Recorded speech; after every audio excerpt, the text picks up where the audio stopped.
नमस्कार दोस्तों, मैं सुधा शर्मा आपके अपने YouTube चैनल में आप सभी का एक बार दिल से स्वागत करती हूँ। तो दोस्तों, आज बात करेंगे गायों में बड़ी तेज़ी से फैलने वाली बीमारी लंपी स्किन डिजीज़ की। जानेंगे पूरे विस्तार से इसके लक्षण और उपाय और रोकथाम।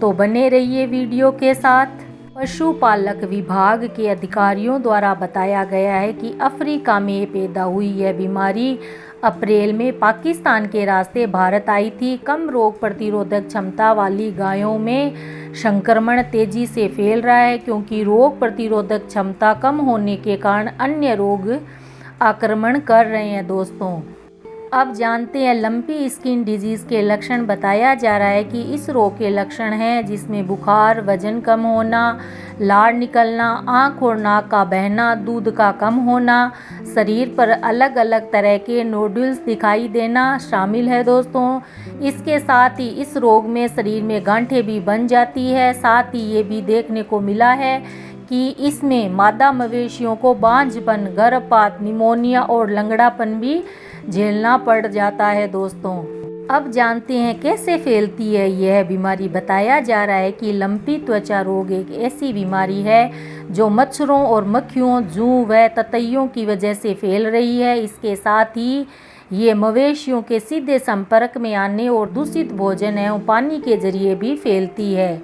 यह एक तरह का वायरस है जिसका कोई ठोस उपाय नहीं है। ऐसे में पशुओं को इससे प्रभावित क्षेत्रों में जाने से रोकना चाहिए। वही रोग से बचने के लिए एंटीबायोटिक, एंटी इन्फ्लेमेटरी और एंटी हिस्टामिनिक दवाइयाँ दी जाती है। बता दें कि गुजरात में लंपी त्वचा रोग की वजह से अभी तक करीब 999 मवेशियों की मौत हो गई है, जिसमें अधिकतर गाय और भैंस है। दोस्तों, अब जानते हैं इस बीमारी के लक्षण। इस बीमारी में शरीर पर गांठें बनने लगती है, खास तौर पर सिर, गर्दन और जंघनांगों के आसपास।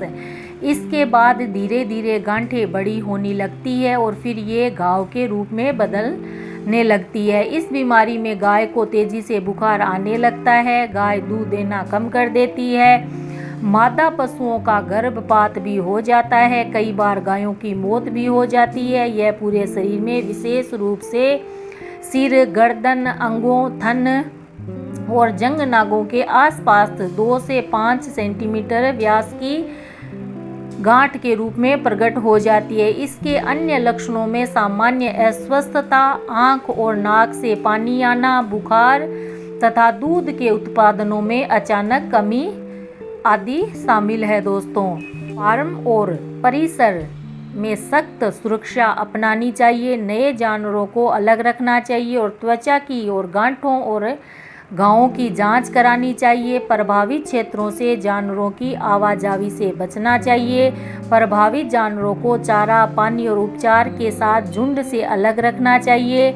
ऐसे जानवरों को चरने वाले क्षेत्र से नहीं जाने देना चाहिए।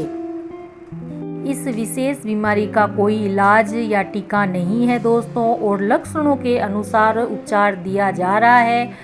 जो बताया जा रहा है कि प्राथमिक लक्षण त्वचा पर चेचक, तेज बुखार और नाक का बहना है। इस वायरस के संक्रमण के बाद पशुओं को तेज बुखार आता है। बुखार आने के बाद उसकी शारीरिक क्षमताएं गिरने लगती है। कुछ दिनों के बाद संक्रमित पशु के शरीर पर चकत्ते के निशान उभर जाते हैं। गांठदार त्वचा रोग अफ्रीका और पश्चिम एशिया के कुछ हिस्सों में होने वाला स्थानीय रोग है, जहां वर्ष 1929 में पहली बार इस रोग के लक्षण को देखे गए थे। दक्षिण पूर्व एशिया, बांग्लादेश में इस रोग का पहला मामला जुलाई 2019 में सामने आया था। भारत, जिसके पास दुनिया की सबसे अधिक लगभग 303 मिलियन मवेशी हैं, ये बीमारी सिर्फ 16 महीनों के भीतर 15 राज्यों में फैल गई है। भारत में इसका पहला मामला 2019 में ओडिशा के मयूरभंज में दर्ज किया गया था। गांठदार त्वचा रोग अब कर्नाटक, पश्चिम बंगाल, छत्तीसगढ़, झारखंड, असम, महाराष्ट्र, मध्य प्रदेश, केरल, तमिलनाडु, तेलंगाना और आंध्र प्रदेश में भी फैल चुकी है। अब जानते हैं लंपी स्किन डिजीज के उपाय। और उपचार। 10 पान के पत्ते लें, 10 ग्राम काली मिर्च, 10 ग्राम नमक और गुड़। इस पूरी सामग्री को पीसकर एक पेस्ट बना लें और इसमें आवश्यकता अनुसार गुड़ मिला लें। इस मिश्रण को पशु को थोड़ी थोड़ी मात्रा में पशु को खिलाएं। पहले दिन इसकी खुराक हर 3 घंटे पर पशु को दें। दूसरे दिन से दूसरे सप्ताह तक दिन में 3 खुराक ही खिलाएं। प्रत्येक खुराक को ताज़ा ही तैयार करनी चाहिए। अब जानते हैं दूसरी विधि। घाव पर लगाए जाने वाला मिश्रण कैसे तैयार करना है दोस्तों। सामग्री: कुम्फी का पत्ता 1 मुट्ठी, लहसुन 10 कली, नीम का पत्ता 1 मुट्ठी, मेहंदी का पत्ता 1 मुट्ठी, नारियल या तिल का तेल 500 मिलीलीटर, हल्दी पाउडर 20 ग्राम, तुलसी के पत्ते 1 मुट्ठी। अब जानते हैं बनाने की विधि। पूरी सामग्री को पीसकर एक पेस्ट बना लें। इसके बाद इसमें नारियल या तिल का तेल मिलाकर उबाल लें और ठंडा कर लें। अब गाय के घावों को अच्छी तरह से साफ करने के बाद इस ठंडे मिश्रण को सीधे घाव पर लगाएं। वही घाव में कीड़े दिखाई दे तो सबसे पहले नारियल के तेल में कपूर को मिलाकर लगाएं या फिर सीताफल की पत्तियों को पीसकर इसका पेस्ट बना लें और घाव पर लगा दें दोस्तों। सावधानी यह रखनी है, यहाँ पे गायों के रहने वाले स्थान को साफ सुथरा रखना है, गूगल की धुनी देनी है, कपूर को भी जलाना है ताकि और भी बैक्टीरिया न फैले दोस्तों। मच्छर और से बचाव रखना है दोस्तों। अब जानते हैं इस रोग के मुख्य लक्षण। पशु को तेजी से बुखार आना, त्वचा में सूजन और मोटी मोटी गांठें, आहार खाने में परेशानी, कमजोरी और दूध उत्पादन में कमी इसके मुख्य लक्षण है।